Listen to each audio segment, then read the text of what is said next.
Mari sekali lagi kita berdoa.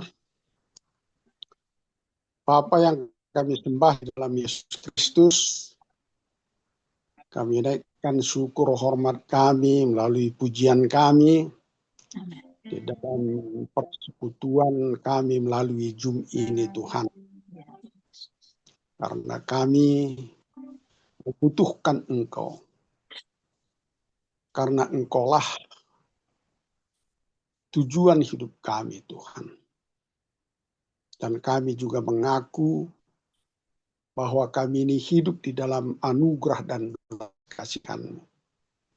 Oleh karena itu, melalui kesempatan Zoom ini Tuhan, kami bawa hati kami bawa hidup kami untuk memuji menyembah-Mu. Kiranya pujian penyembahan kami boleh menyukakan hati-Mu. Dan saat ini Tuhan, kami juga merenungkan sebagian daripada firman-Mu. Layakkan hamba-Mu untuk menjadi alat-Mu, untuk menyampaikan isi hati-Mu, dan berbicara jugalah bagi kami semua Tuhan, dimanapun kami berada melalui Zoom ini Tuhan. Supaya kebenaran melalui firman-Mu terus menjadi dasar dalam hidup kami. Dan kekuatan penyertaan Allah pun terus kami rasakan. Karena ketika kami mendengar firman-Mu, ketika kami jadikan firman-Mu jadi dasar dalam hidup kami, maka kekuatan penyertaan Allah pun makin kuat kami rasakan dalam hidup kami. Terima kasih Tuhan, berfirmanlah, kami siap untuk mendengar dalam nama Yesus. Kami mengucap syukur dan berdoa. Haleluya. Amin. Salam Bapak Ibu yang terkasih di dalam Yesus Kristus. Shalom. Ya, saya diberi oleh Ibu Hartati yang menjadi tema renungan kita pada malam hari ini, yaitu mengenai mengapa kita harus berdoa. Itu yang menjadi tema kita pada malam hari ini. Saya baca-baca, banyak sekali alasan untuk kita harus berdoa. Banyak sekali alasannya, karena hidup kita ini sepenuhnya bergantung kepada belas kasihan dan kemurahan daripada Tuhan. Jadi apapun yang kita hadapi dalam hidup ini, kita menaruh pengharapan kita kepada Tuhan. Karena itu memang kita harus berdoa. Karena kita sungguh bergantung kepada Dia. Tapi pada malam hari ini, saya mau mengingatkan kepada kita semua, bahwa kita ini harus mengakui keberadaan kita di hadapan Tuhan. Harus kita tahu, sadar posisi kita sebagai orang percaya di hadapan Tuhan. Kalau kita tahu posisi kita di hadapan Tuhan, maka hubungan kita dengan Tuhan akan indah. Karena kita tahu siapa kita di hadapan Tuhan. Sebelum kita masuk ke dalam firman Tuhan yang lain, saya mungkin kita juga hafal ayat firman Tuhan ini di dalam Yohanes 1 ayat 12. Yohanes 1 ayat 12 mengatakan bahwa barang siapa yang menerima Dia, yang menerima Yesus, diberi kuasa menjadi anak-anak Allah. Jadi barang siapa yang menerimanya, barang siapa yang percaya kepada Yesus, diberi kuasa menjadi anak Allah. Inilah posisi kita di hadapan Tuhan. Inilah posisi kita di hadapan Allah. Bahwa saya dan saudara adalah anak Allah. Jadi kalau kita sebagai anak di hadapan Tuhan, maka kita harus punya hubungan dengan Dia. hubungan itu ya kita bangun melalui doa. Karena kita punya hubungan dengan Dia. Karena itu apapun yang kita hadapi dalam hidup ini, kita datang kepada orang yang mengasihi kita, orang yang sudah menebus kita, orang yang memberkati kita, orang yang tidak pernah mengecewakan kita selama ini. Karena di dalam kita mengikut Tuhan, kita sangat-sangat menikmati anugerah dan kemurahan daripada Tuhan. Dan apapun keberadaan kita, Tuhan tidak pernah meninggalkan kita. Karena itu mari kita sadari bahwa kita ini adalah sebagai anak Allah. Kalau kita sebagai anak Allah, mari kita bangun relasi hubungan yang akrab dengan Tuhan. Salah satu untuk membangun hubungan ini tadi adalah melalui doa. Melalui doa. Doa adalah sarana menaruh pengharapan kepada Tuhan, membawa semua masalah kita kepada Tuhan. Ini yang harus menjadi ingatan di dalam kehidupan kita hari lepas hari. Sehingga dengan kita menghargai diri kita sebagai anak Allah, maka kita akan menata hidup kita ini tidak sembarangan. Karena kita punya hubungan dengan orang yang dengan pribadi yang maha besar, maha kudus, maha dahsyat, dan yang peduli kepada kita. Ini kalau saya inilah alasan yang pertama mengapa kita harus berdoa. Ingat bahwa kita adalah anak Allah yang sudah ditebus, yang sudah diperdamaikan, yang sudah diangkat, diberi posisi sebagai anak Allah. Yang kedua, katakan di dalam Roma 8 ayat 28.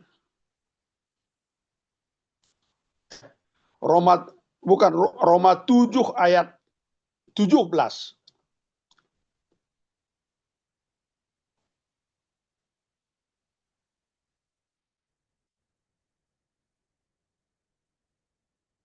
Ya, salah nih. Ntar ya.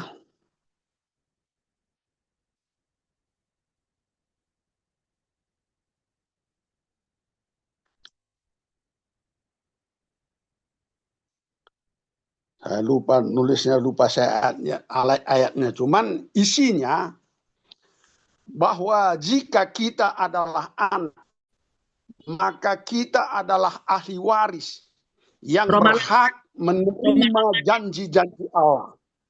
Roma 8 ayat 17. Roma berapa itu ya? 8 ayat 17. 8 ayat 17 ya. Ya, Roma 8 ayat 17. Nah.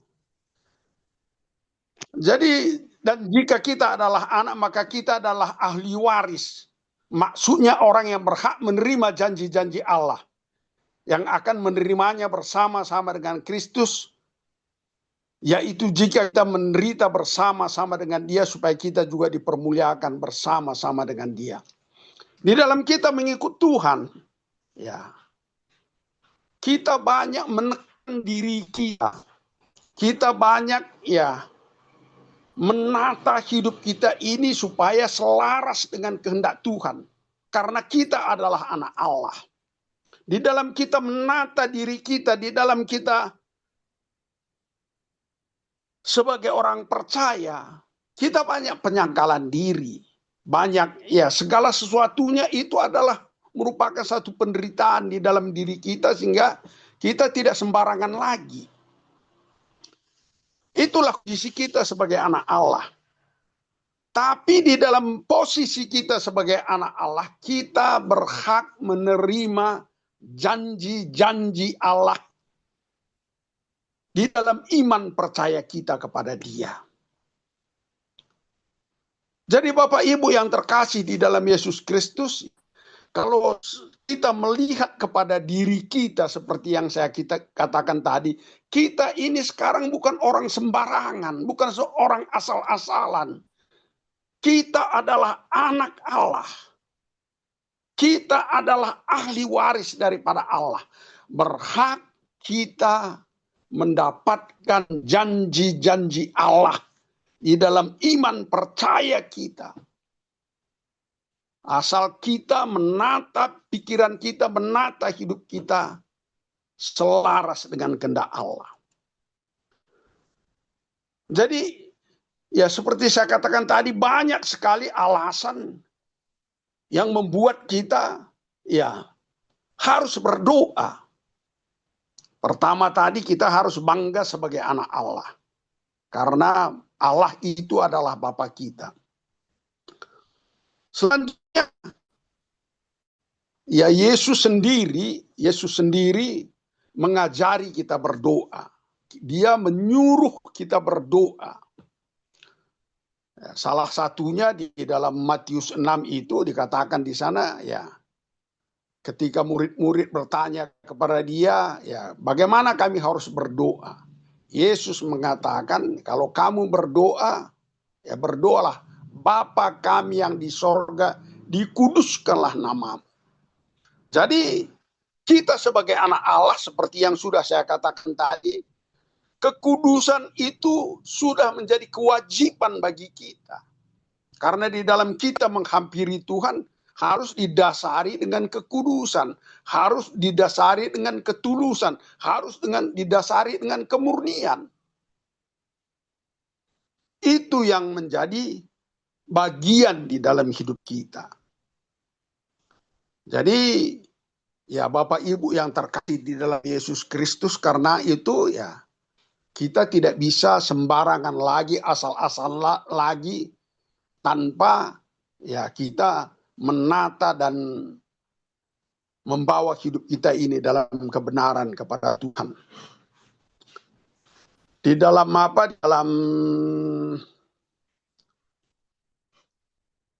apa namanya itu, Yohanes 15. Yohanes 15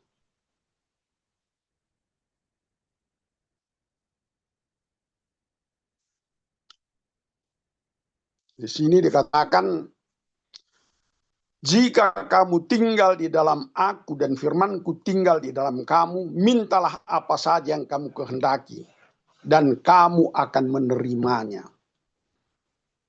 Kadang kita menggampangkan doa dengan ayat ini tadi, maka kita, ya, karena saya sudah percaya kepada Yesus, maka saya meminta apa saja kepada Tuhan. Karena saya anak Allah, maka saya berhak untuk menerimanya.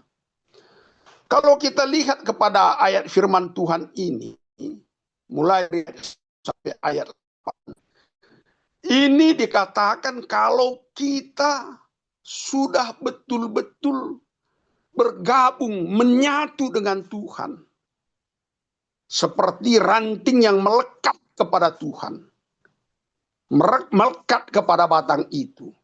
Dan kalau kita sudah menyatu, melekat kepada Tuhan, maka kita tahu kehendak daripada Allah. Maka kita mengerti apa yang Allah kehendaki di dalam kehidupan kita, di tengah-tengah rumah tangga kita, di dalam pelayanan kita, di dalam kehidupan kita. Dan kalau kita memiliki hambatan, di mana kita kurang hikmat, perlu iman, maka itulah yang menjadi doa kita. Jadi bukan kita berdoa untuk sembarangan, untuk meminta maunya kita.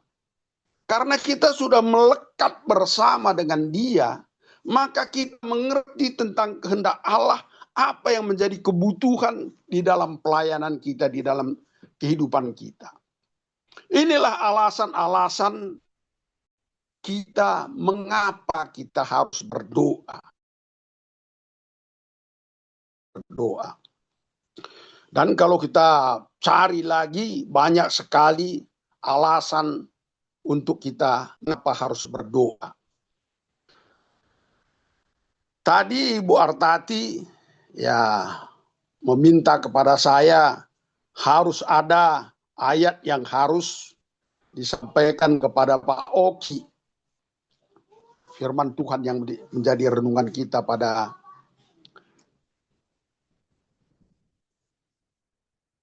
sore hari ini.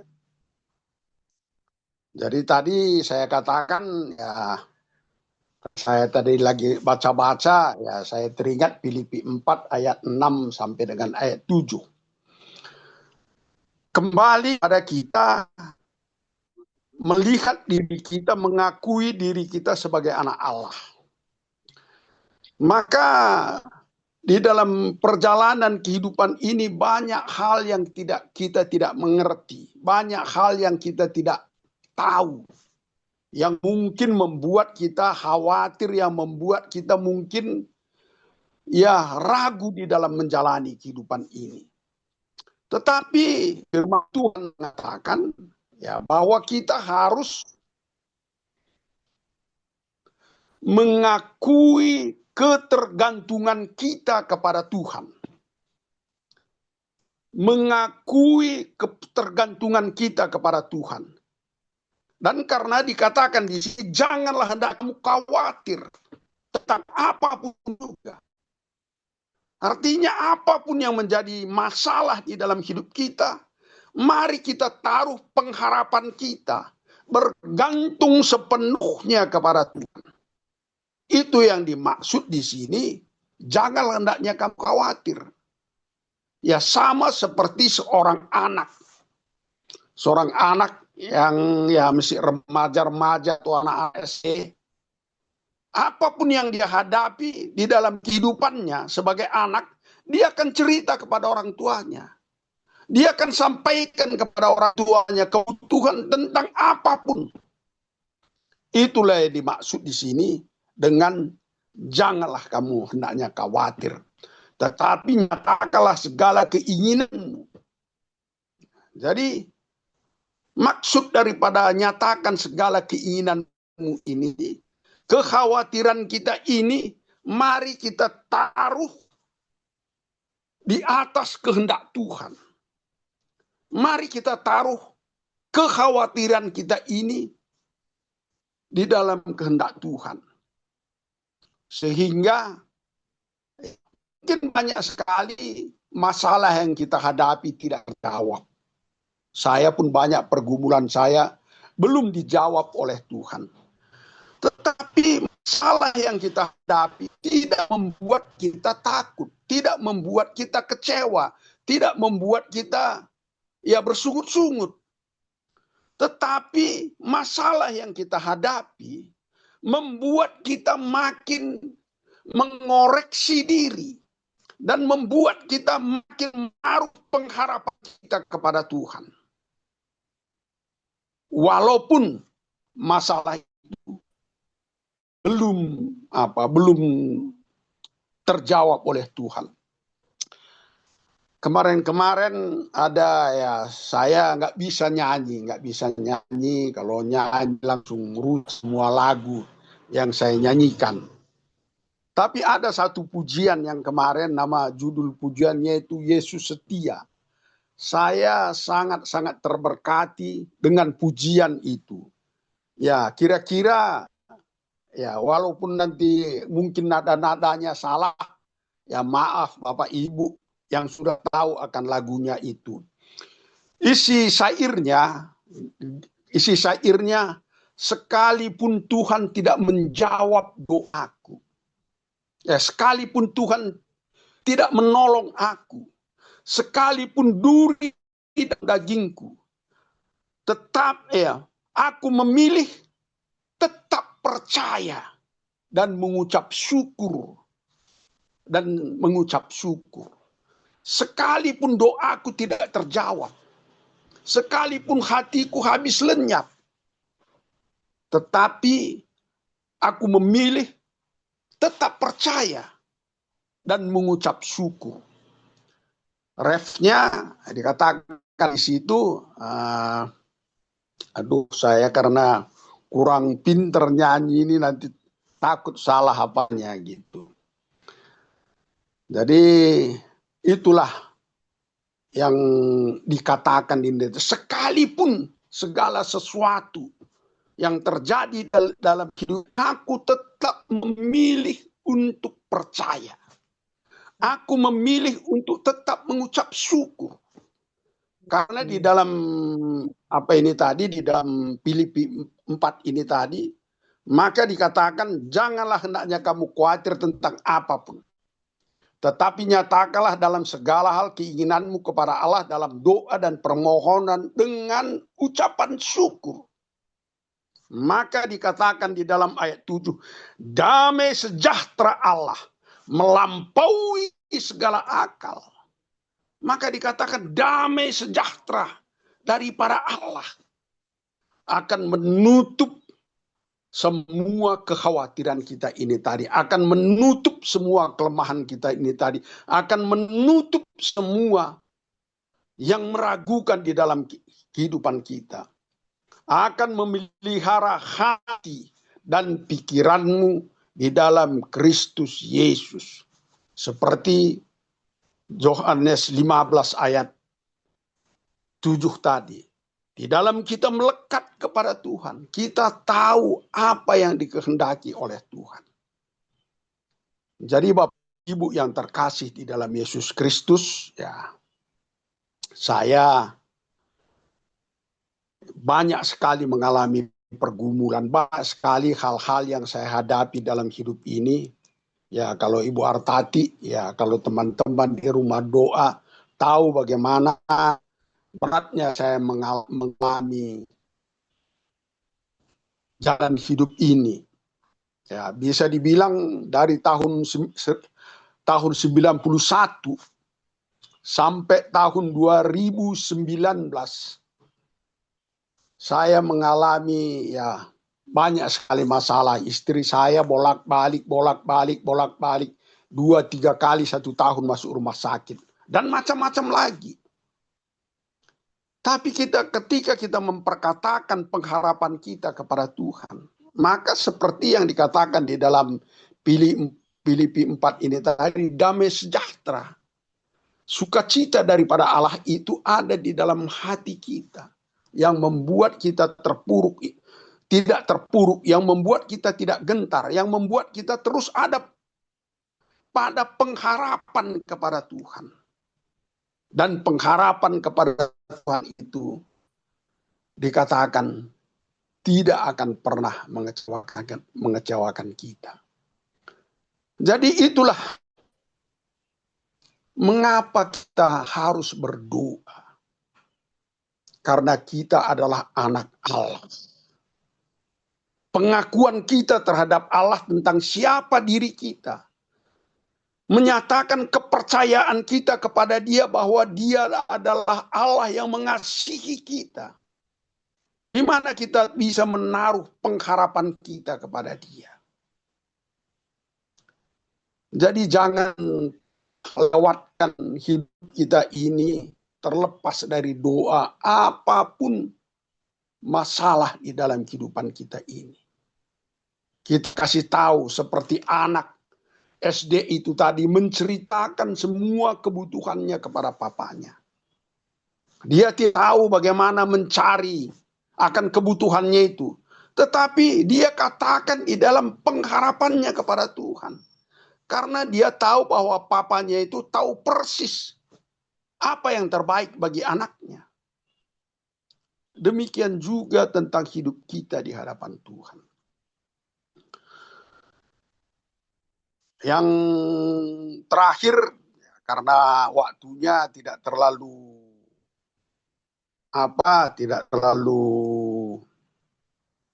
panjang, ya kita baca 1 ayat lagi, ya.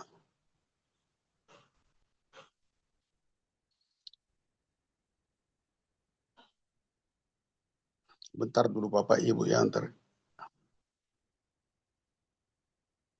dulu ya, saya lihat dulu.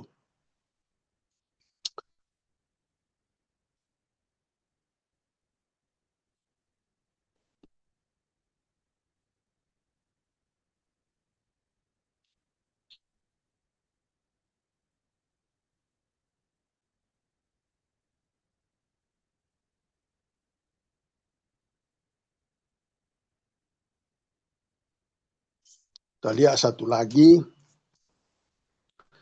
kita juga harus melihat kepada Yesus, bagaimana walaupun dia sebagai anak Allah, walaupun dia firman yang telah menjadi manusia, ya kembali kepada hubungan antara anak dan bapa tadi.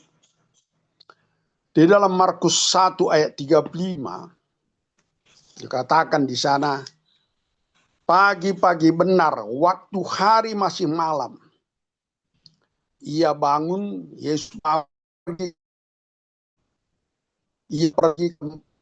sunyi dan berdoa. Itu yang dilakukan Yesus di dalam kehidupannya. Di dalam dia berdiri sebagai anak Allah, sebagai firman yang telah jadi manusia. Jadi Yesus memberi contoh, memberi teladan bagi kita, supaya kita juga memiliki jam-jam doa. Di sini ditulis bahwa pagi-pagi benar. Artinya hidup kita harus diawali dengan membangun hubungan ataupun komunikasi dengan Tuhan. Untuk kita menjalani kehidupan kita dalam hari yang kita jalani. Apa yang kita mau kerjakan, apa yang menjadi pergumulan tentang anak, tentang suami, kita katakan semua.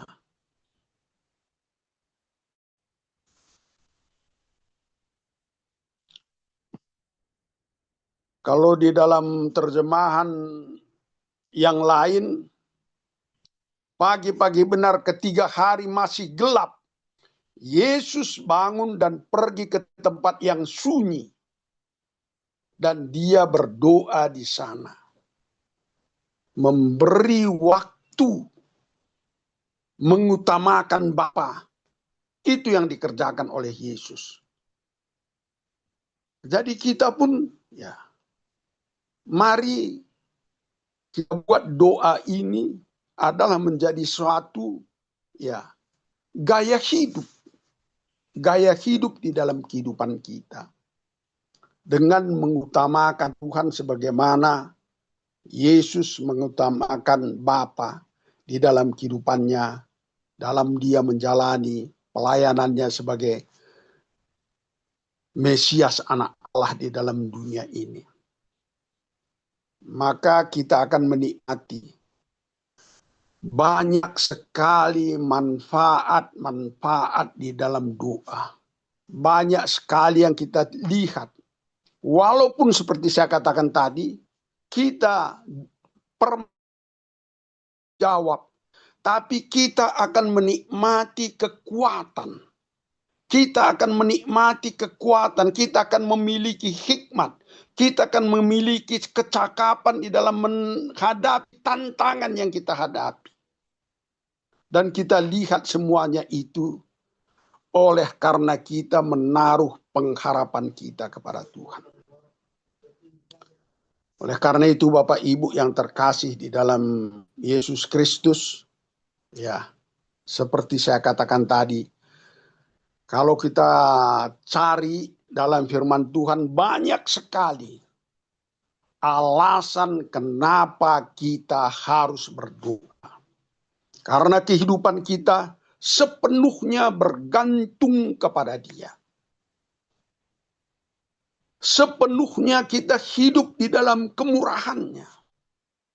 Bukan karena kekuatan dan kemampuan kita. Oleh karena itu, ya, mari kita bangun doa di dalam kehidupan kita, ya, sehingga hari-hari kita, hari-hari yang membangun hubungan komunikasi dengan Tuhan. Itu saja yang bisa saya sampaikan. Tuhan Yesus memberkati. Mari kita berdoa. Bapa, di dalam nama Yesus, kami bangga Tuhan. Siapa kami di hadapan-Mu? Siapa kami ini di hadapan-Mu? Adalah tebusan-Mu, milik-Mu, yang Kau sudah angkat, diposisikan kami sebagai anak Allah. Sehingga kami boleh memiliki hubungan yang indah dengan Engkau. Engkau pun merindukan kami untuk berseru kepadamu. Supaya di dalam seruan kami boleh menyatakan keberadaan kami kepada Tuhan. Karena Engkaulah pertolongan dan kekuatan kami. Terima kasih Tuhan, berkati kami semua. Di dalam nama Yesus kami ucap syukur dan berdoa. Amin.